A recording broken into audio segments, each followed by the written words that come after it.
Today we're going to be talking about the 7 cities north of Houston that you should consider if you're thinking about moving to the Houston suburbs.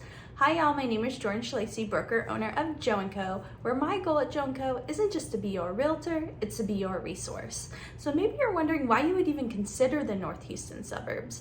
Well, I live here, so I obviously love it and I'm a little bit biased, but the North Houston suburbs are beautiful. We have trees everywhere, we have master plan communities, we have amazing schools, and there's always something fun to do. I really can't think of a better place to live in the Houston area. Now, if the north portion isn't 100% for you, you can also consider Cypress and Katy. Now, there is a kind of like a dividing point in the North Houston suburbs. If you go far enough north and far enough east and west, you're going to run into Montgomery County. Montgomery County, in comparison to Harris County, is more conservative. So that would be how I would break down the two different counties.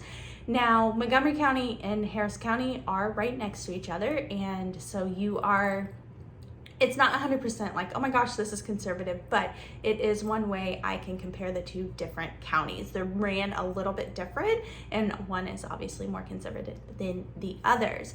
So the 7 cities that we're going to be talking about today. Number 1 is Spring. Spring actually encompasses the Woodlands, so I'm going to talk about Spring and the Woodlands.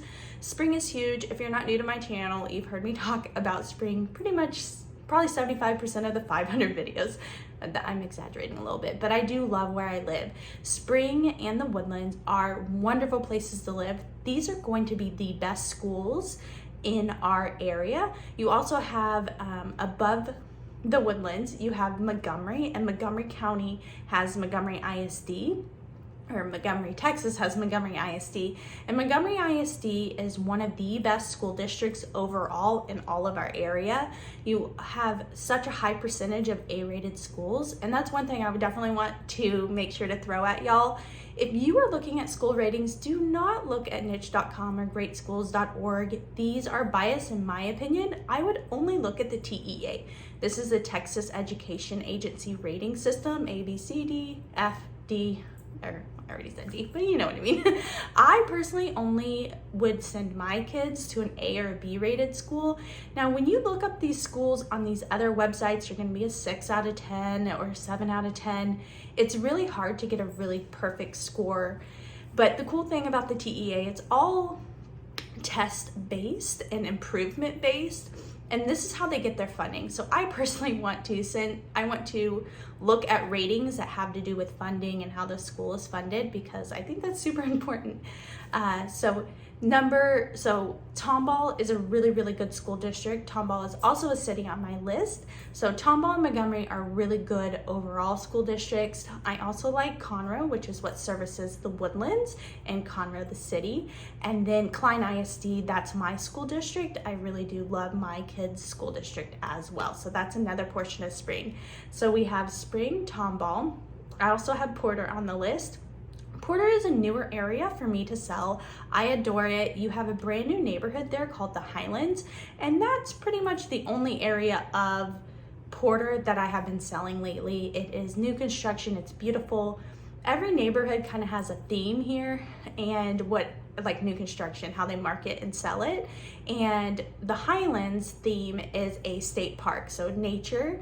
There is a creek running on the edge of the neighborhood, no flooding issues. The company Caldwell owned the land during Hurricane Harvey, and it never flooded. The water level was very, very far down below the land that they own.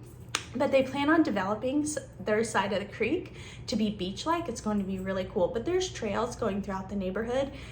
The neighborhood, again, is brand new. People just started moving in the last 2 months. I've already sold 4 homes there. I get to serve on the realtor board. They asked me to do that. So I've been talking about it nonstop. You've probably seen some driving videos here on the channel. Sorry, I got a new bracelet. I think it's my first real bracelet, and it's really loud. I probably should have taken it off. But Porter, the Highlands, they will have amenities in the near future. So I think the fitness center will be first, and the swimming pool will be next. It's going to be huge. I call it, if you know this area, I call it Wood Forest 2.0, just because it's off a beaten path. It has really good amenities, and it's new construction. And the new construction I've been selling lately, really hardcore, has been Wood Forest. Wood Forest is in Montgomery. Wood Forest is the most popular neighborhood I've sold. It is practically built out. There is still some new construction left, but I adore Wood Forest. So very similar, but Wood Forest is really far away from the city in my opinion, and Porter, the Highlands, is a lot closer. So we talked about Spring, Tomball, Porter, kind of talked about Conroe, kind of talked about Montgomery. Bordering the Woodlands on the west side is Magnolia. So one thing, if you're not new to the channel, you already know this, but the Woodlands is actually a township that's mostly in Spring. Part of it's in Conroe, part of it's in Tomball, part of it's in Magnolia, and you even have a very small portion where Shenandoah is. So when I talk about Magnolia being so close to the Woodlands, it really is, because part of it is the Woodlands. My grandparents just moved to Magnolia. If I moved anywhere, it would be Montgomery or Magnolia. All of this is right on top of each other. It's just so beautiful out there, and you can get acreage for a decent price.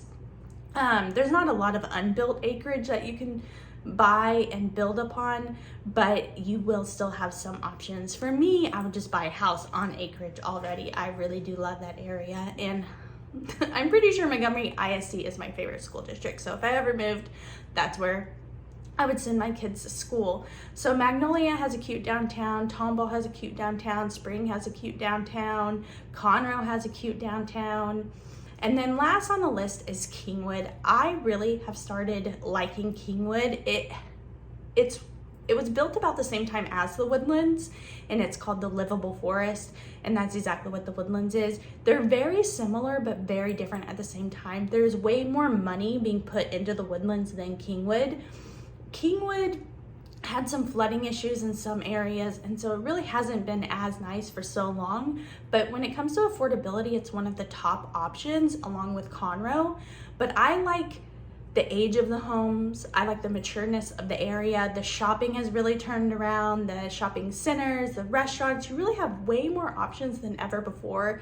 If you're an avid golfer, Kingwood is a really good option. The Woodlands and Montgomery, I think those are my favorite options if you are a golfer. But all 7 of these cities are really good options. And when I say north of Houston, I meant to say this at the beginning of the video. So you have I-45 running north and south, and then branching off of Beltway 8 and Highway 610, you have Highway 59, 69. My whole life it's been called 59, but now it's called 69. And you also have Highway 290, and it's really opposite because I think the reflection. But anyways, all of these cities are between those 2 roads. So Tomball, cute downtown, really good school district. You have Wood Trace in there, and then you have a lot of really original neighborhoods. You have, I think it's called Wild Point. You have Legends. There's a gated neighborhood, not Legend Ranch. Can't remember the name right now, but you have some good options in Tomball, Porter. You have the Highlands. Conroe was named the fastest growing city in the United States. I have a feeling it has been surpassed. When I do research, I really see a lot of activity in the Richmond-Fort Bend area, but it's all a blur at some point. It's one person saying one thing and another person saying another thing, but the research doesn't lie. Conroe is a good area with lots of new construction, and a lot of these cities are around Conroe. And then Magnolia, you're seeing more affordability in Magnolia. The only negative thing about Magnolia is the school district isn't as good as the other school districts, and it's definitely on the bottom of the list. Porter is coming around. It hasn't been the most popular school district in the area. Inside of Spring is Spring ISD and Klein ISD and Conroe ISD. Spring ISD has the lowest ratings, so most people don't move there unless their budget is under $200,000 and they're not super worried about schools. And then we have Montgomery. Y'all heard me talk about Montgomery. What's in Montgomery? So you have the lake, you have Lake Conroe in Montgomery, you have Bender's Landing, you have Walden, you have so many really good options. Right next to it is Willis. So some of these areas are in Willis technically, so there's your 8th city if you want a bonus. And then Kingwood we just talked about. So tons of growth in the North Houston suburbs. It's actually where I specialize. I do go down to Katy and Cypress. Those are really good hubs for me as well. Sugar Land is on the edge, but I love Sugar Land. So Sugar Land all the way to Kingwood. There's one road called Grand Parkway 99 that connects all of these areas together, and so they are 30-ish minutes from where I am, or right in my backyard. So again, my name is 𝗔𝗓𝗟𝗔𝗡𝗟𝗍, broker owner of 𝗏&Co, where my goal at 𝗏&Co isn't just to be your realtor, it's to be your resource. So if you're thinking about relocating or you have questions, please reach out to me. All of my contact information is down below, including a link to schedule a call with me. And in a second, you're gonna see a couple videos pop up and tons of downloadables. If you are a person that loves to read, I definitely recommend checking out the blog. We have been putting so much time into the blog, probably 100 hours a week we are working on the blog. So trying to create neighborhood blog posts for you. The number one thing I love about where I live are all the amenities. So these blog posts tell you about the amenities in every single neighborhood. So if you are feeling lost, we have ebooks and relocation guides, but I really recommend emailing me or scheduling a call, because then you're going to be able to ask every single question on your mind in one sitting. So 𝗔𝗓𝗟𝗟𝗧𝗔𝗏, I hope you'll have a fantastic day. I truly appreciate you watching. Bye guys.